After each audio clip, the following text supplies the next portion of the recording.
We are right on schedule too, so we are going to roll right ahead to Vic Moss, who is going to give us a bit of overview of the regulatory developments in this area. So Vic, if you're ready to go, the floor is yours. Awesome. Yeah, thank you. I'm going to start my my slide deck here. As I do this, if you guys have any questions, go ahead and interrupt, and I'll have Zach just interrupt me real quick, and go ahead and I'll get to those. So yes, as Kevin said, let me start the silly start it. So let's see here. Play slideshow. And let me know if you're going to be able to see them change. So anyway, so what we're going to do today, and thanks, Kevin, for that. You didn't steal too much of my thunder, so thank you very much for that. And yeah, it's really exciting. One of my slides will not be correct now since the new system is in place for night ops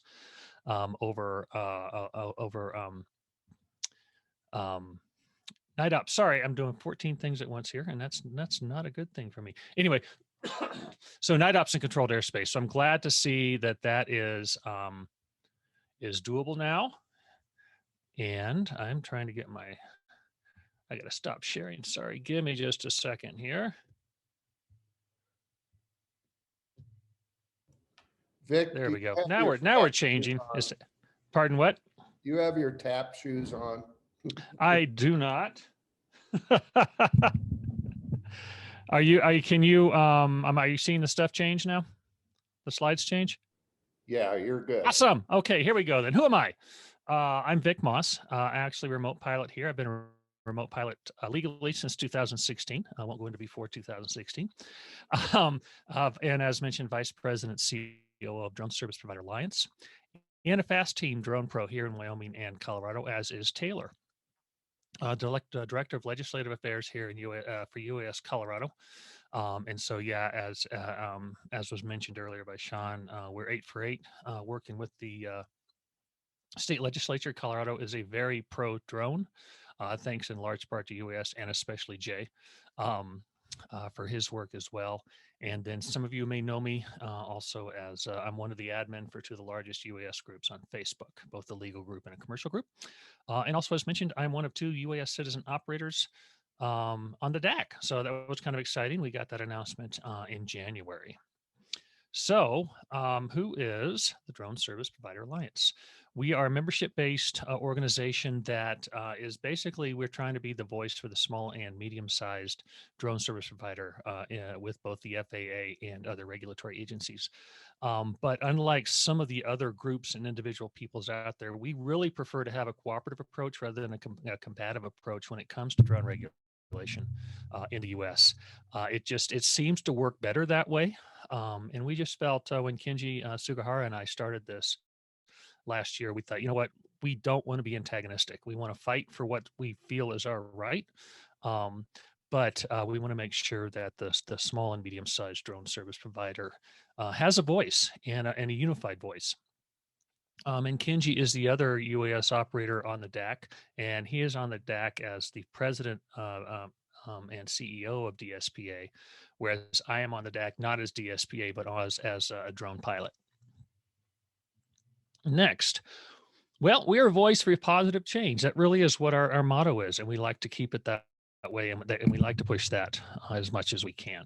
So what will we do this morning? Not this evening. Sorry, that is wrong. We'll just real quickly fly through 107.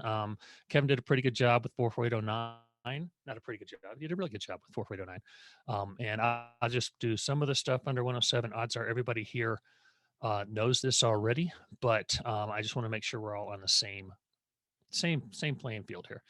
New rules which dropped today, as Kevin mentioned, night ops and ops over people, or OOP. And I'm just going to have like 2 slides about remote ID, and I'm not going to worry about the rest of them. So new rules, yay! Today, 4/21/2021, what can we do now? These new rules are here and they're active. One is dependent on making sure you took the recurrent test or the initial test after April 6th. That would be ops at night, and ops over people is not. So we'll go over that just a little bit. What do you have to do to fly and get a 107? We have to be at least 16 years old, read and speak English proficiently. Unlike recreational, like Kevin mentioned, you have to have every single one of your drones registered individually, including the sub 55 or 0.55 pound, 250-gram drones. You have to be physically, mentally able to fly. You can fill in your own blanks there and have a joke, whatever you want to say. And you have to pass the initial aeronautical exam. The other thing you have to do is stay current every 2 years. And yay for the new recurrent training online. It is so nice, so simple. And you cannot fail it unless you take longer than 90 minutes to take and grade the test. And if you take longer than 90 minutes to take and grade the test, you probably should not be flying a drone anyway. It took me 10 minutes. So it's super simple. What are the areas of knowledge to get your remote pilot certificate? Obviously, you got to know the rules. You got to know about airspace. You got to know about weather. You got to know about loads, center of gravity, fun stuff like that. Emergency procedures. What happens if you have a lost link? What happens if you have an airspace incursion? Stuff like that. Crew resource management. I will learn to talk before this is over. Crew resource management. How do you control your crew? I mean, what do you do with your VOs? What do you do with the client? The client is part of your crew when they're on a shoot with you, or incident commander even, if you're in first responder realm. Aeronautical decision making, that's very important. Airport operations, because believe it or not, 107 is not just for our little quadcopters. There are plenty of 107 operations that use runways.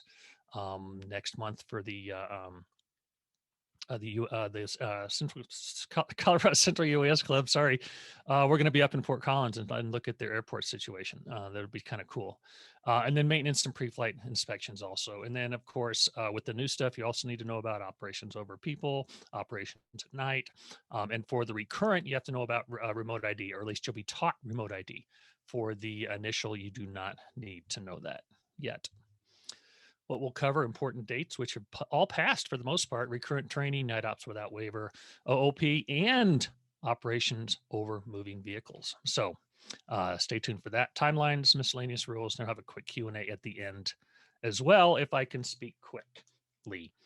Data publication, the Federal Register is long past, January 15th. So that's when it became all the clocks start ticking. A few of them were pushed back, but for the most part, that's when the clocks start ticking for all the rules when they become effective. April 6th, that was obviously the new rules for the initial test as well as the recurrent training. And then today, the glorious day today, April 21st, 2021, that's when all the new rules become effective. We'll get into that just a little bit because, as Kevin mentioned, remote ID is effective, but not mandatory just yet. He also covered some of this, which is great. So we'll just cover it again for a little to hammer it in just a little bit. Return test has gone away, so no more going to a they're not cats anymore. Who are they? PSI Training Center, paying them $165, and then paying it again if you fail it, which is not often, but happens occasionally. It became available again on the 6th of April. People need to, this is kind of important. You do need to understand that you can't take advantage. Well, actually, this is this is over. So now everybody can do this within reason. That you do need the training though for night ops. I guess I'll change this slide for future presentations.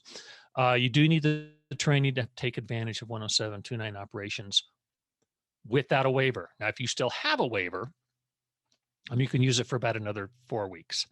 And then the new system will have to take over, which Kevin just announced, which is exciting. And as soon as we're done with today, I'm going to start pushing that out pretty hard as well. 107.39 is ops over people. Recurrent training, as I mentioned earlier, will also cover remote ID.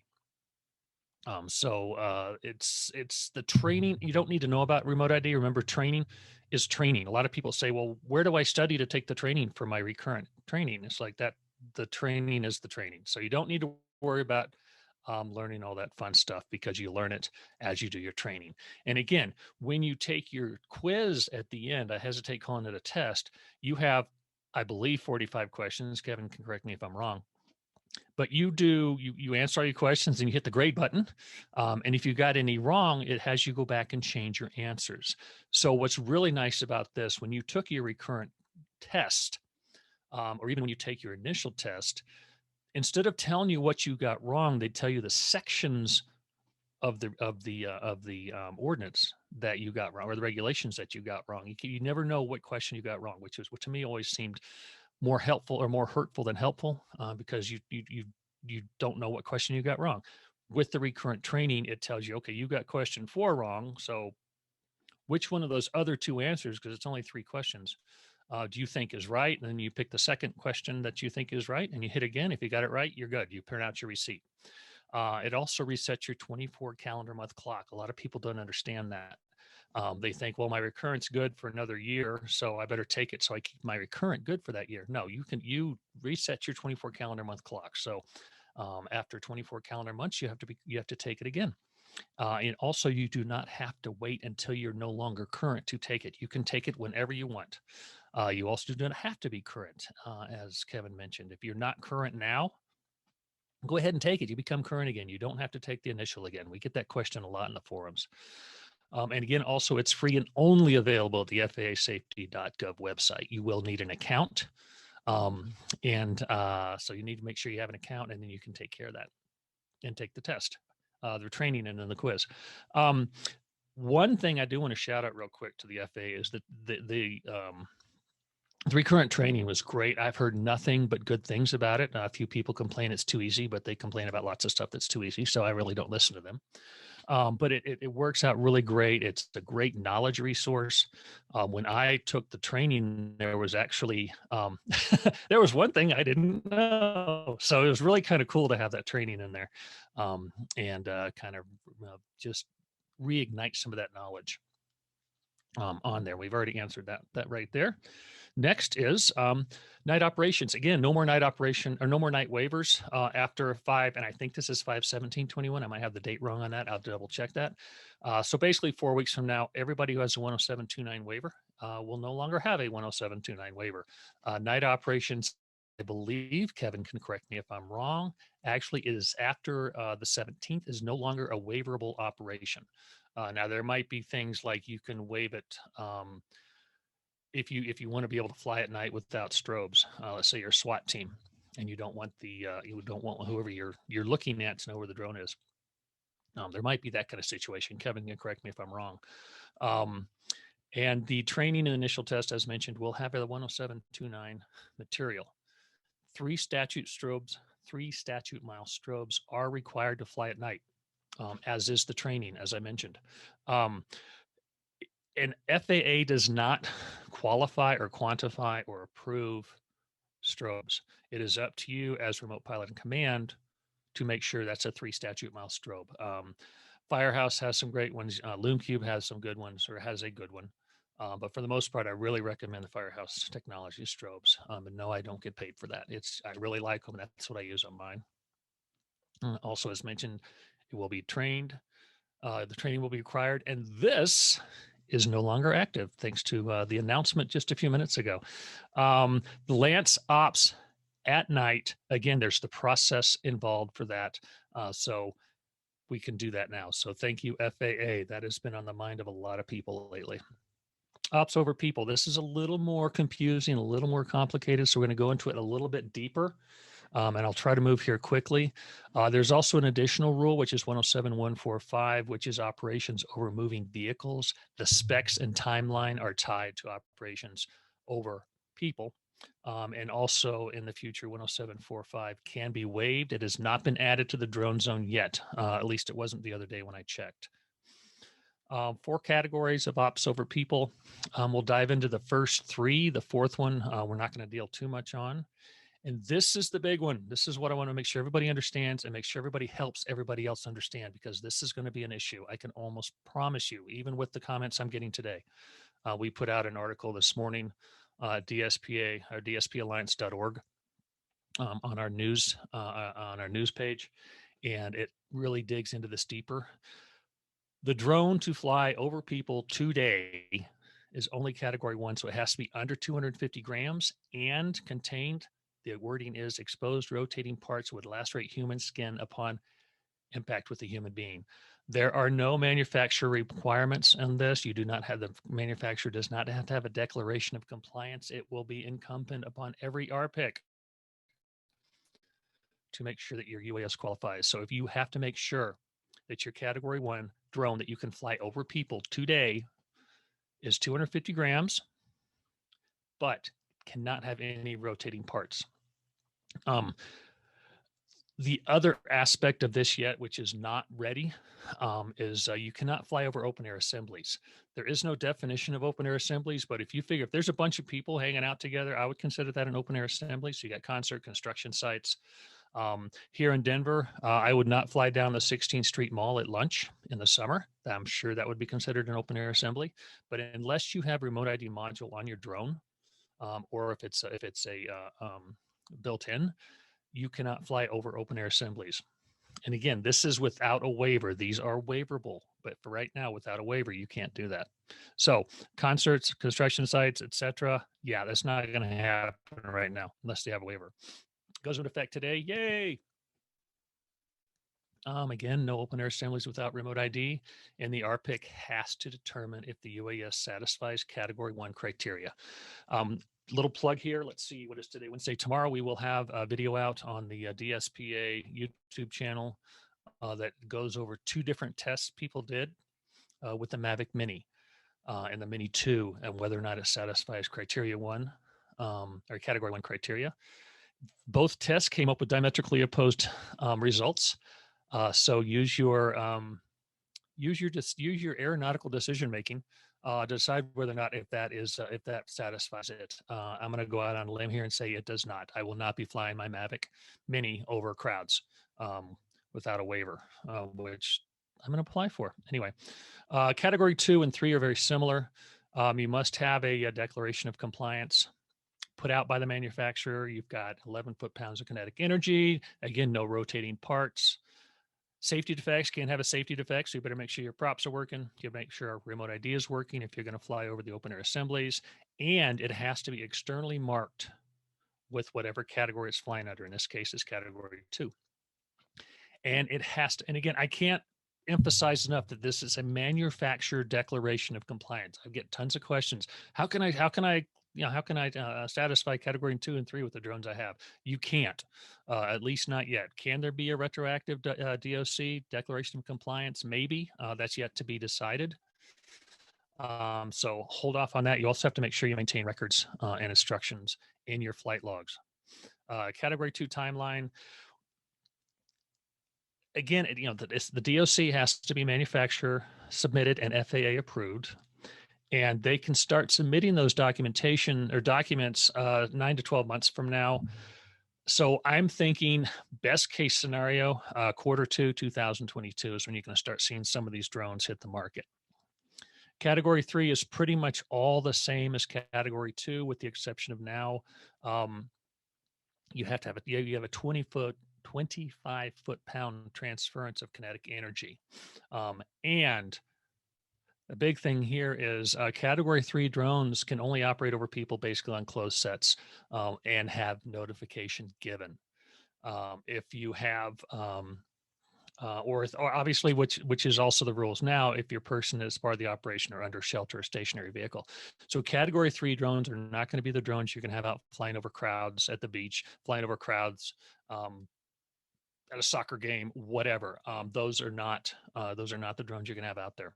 So there is no remote ID requirement for this category because of the limited situations you're going to be able to fly under.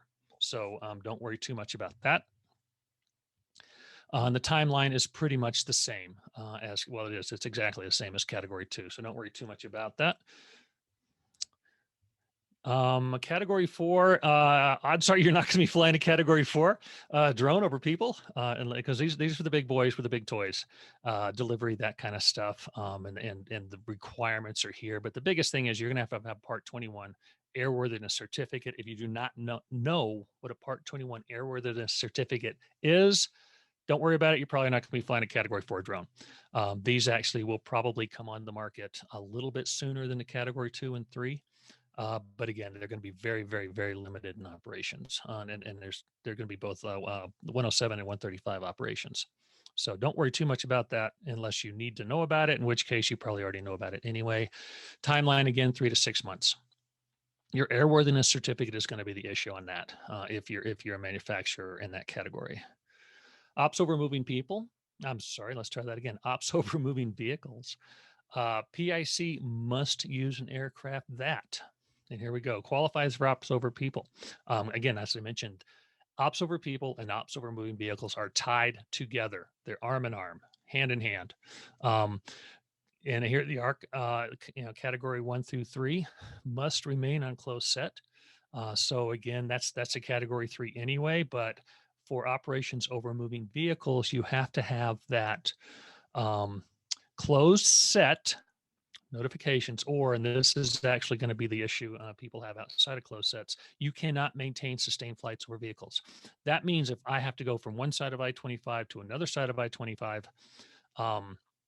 to get a shot I need, whatever. Let's say I'm doing a panning shot of traffic, whatever, traffic study, whatever. Then I have to just transition across. I can go from one side to the other. I can't fly with traffic and I can't hover over traffic. So it has to be a sustaining flight and it has to be operations over people compliant. So again, that category 1 drone, we are very, very limited. You've got the Tello right now, which would work. And then I've got the guy who builds my drones coming in. He's going to have me a couple of ducted mini Cinewhoops that are going to be under 250 grams with naked GoPro 6 on them. That's about it. And then category 4, as far as operations over moving vehicle, that would be part of your flight manual. So again, that's a complicated process and you're not going to have to worry too much about it at this point in time. Timelines are tied to the same as far as for ops over moving vehicles as well as ops over people. Again, it's all going to be the same because you have to have an OOP drone to fly ops over moving vehicles. So they're going to all be tied together. Remote identification, real quick. We'll have time for some Q&A here. The most important thing to know about remote identification is don't panic. Kevin used the same wording, which I thought was awesome. He did not see my slides beforehand. Compliance isn't until 9/16, so September 16, 2023. It's not a thing to worry about at all right now. We don't even have the ASTM standards yet, any standards for that matter. So until the FAA approves the standards, we can't even worry about producing the modules or producing the drones that will fly under remote ID. So don't panic about it. We're not going to talk about it. It's just not even a thing to worry about right now. So questions and anything like that, let me know. Did I make it? Oh, I got 7 minutes to spare. More than enough time. Thanks, Vic. And we don't have any specific questions queued up right now. Okay. So if anyone has something they want to bring up right now, we can otherwise just move forward. And actually, Vic, since I have you, I have a question for you. This talking about over people and the issue of crowds, and just as I read the rule, it seems there's an enormous amount of uncertainty still as far as how we're going to define those terms, and even reading through the commentary that was involved with these rules, it still didn't really seem to help me out very much. How are people going to be able to figure out what exactly is a crowd according to the FAA? Well, Kevin's still on. Maybe this is good for really? him. I think it's, again, in category 1, well, actually all categories, it's up to the individual remote pilot in command, because the FAA has these are performance-based standards. So if you give somebody a black line in the sand, that's kind of a mixed metaphor there, then they'll figure out a loophole around it, which, this is not official. Oh, good. Kevin's here. He can save my bacon. Go for it, Kevin. Yeah, I think they're going to like your answer better than mine, Vic, because my answer was going to be, I'm sure that the FAA will define open air assemblies of people in the same way we define sparsely populated, which is not very well. So, and I get it. Sort of from a legal standpoint, open air assemblies of people can be a lot of different things, and trying to, no pun intended, but corral them all into a box to say this is absolutely an open air assembly and this is absolutely not just doesn't fit the real world application. So unfortunately, and I don't say that because Vic, you're right, but I think what you're saying, Vic, is unfortunately correct, and that it's really going to be up to the remote pilot and command. So I think some of the examples you gave were spot on. You know, if you've got a bunch of people standing somewhere, whatever a bunch of people means to you, you might want to consider that an open air assembly of people. I think it's always better to err on the side of safety than it is not. And keep in mind, we're talking about flying sustained over that group of people. So you know, I don't think every operation that you might need to get a shot of something or film something or document something, you technically need to be directly over and hovering, so to speak, that group of people. I think this is something that might not come up maybe as much as people think it might come up. I think perhaps the biggest thing would be concert venues. I could see this being the biggest issue with concert venues. So we're talking Colorado, let's talk Red Rocks, right? You got a whole bunch of people out there.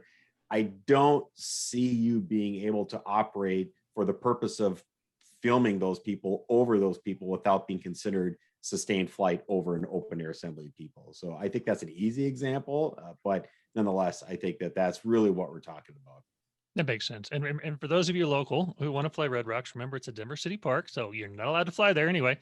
I didn't know. That's okay. Fiddler's Green and Greenwood Village is a good example as well. But I would say with that answer, Zach, if you're not sure, you probably shouldn't fly it. So definitely err on the side of caution. Yeah, and I just, you know, for the audience, I was just going to read really quickly something I highlighted from the discussion of the rule in the Federal Register on this question. It says whether an operational area is an open air assembly is evaluated considering the density of people who are not directly participating in the operation and the size of the operational area. Such assemblies are usually associated with public spaces. The FAA considers potential examples of open air assemblies may include sporting events, concerts, parades, protests, political rallies, community festivals, or parks and beaches during certain events. There you go. That's a perfect example. And you notice they give examples, not definitions, like Kevin said. But you know what? Not an all-inclusive list. There you go. And that's for our benefit as well, because then that gives us the leeway to be able to do something that we think is going to be safe. We better be right. We better be 100% right. But it does give us that leeway a little bit where, you know, let's say it's an open air assembly, but the density isn't that. It's a, you know, let's say it's a Bieber concert, nobody goes. Sorry. You know, there's not going to be that many people there. So, you know, it's up to each of us to make that decision. And like I said before, if you're unsure if you're making the right decision, don't fly it.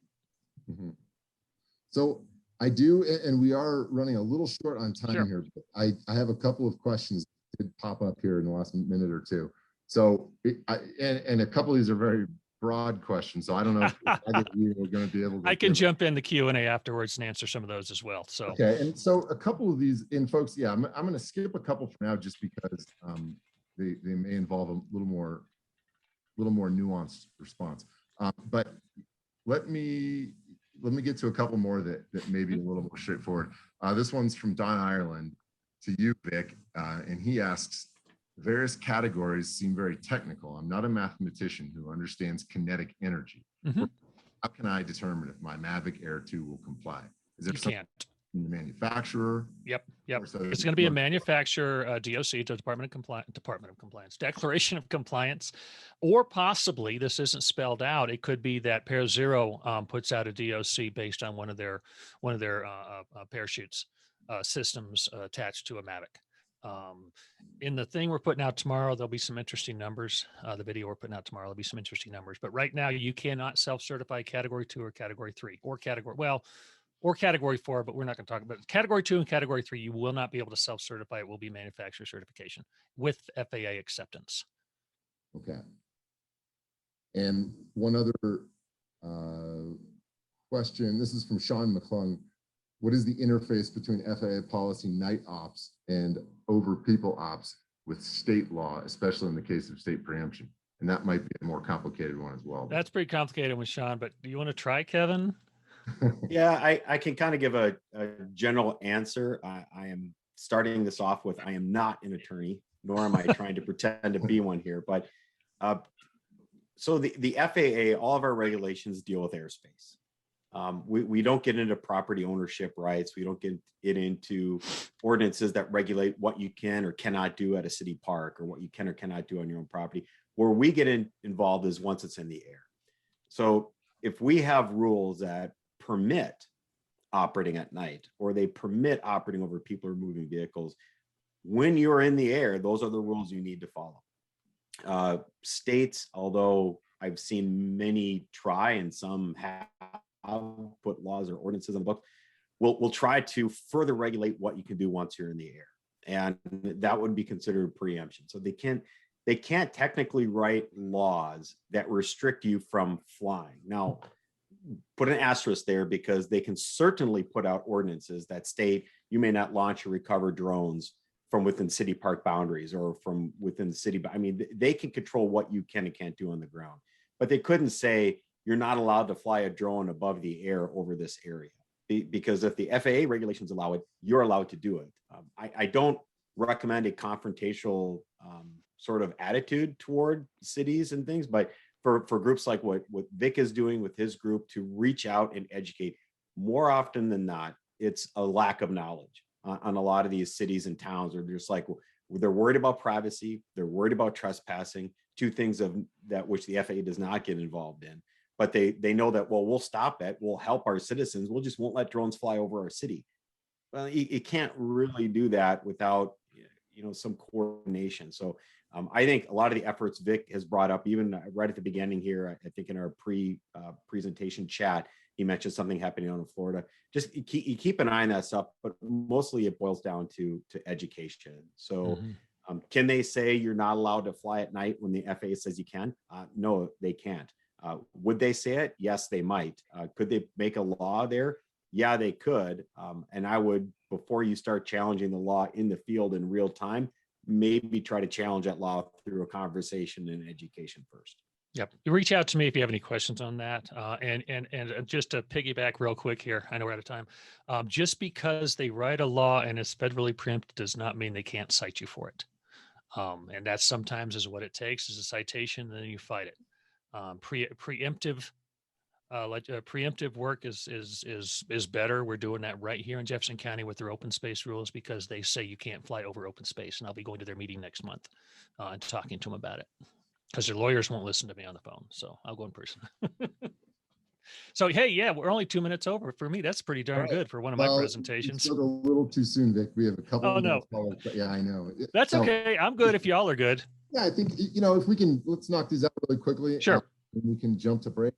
So, Vic, the question from Charles Martin, typically how long does it take to get the Part 107 certification?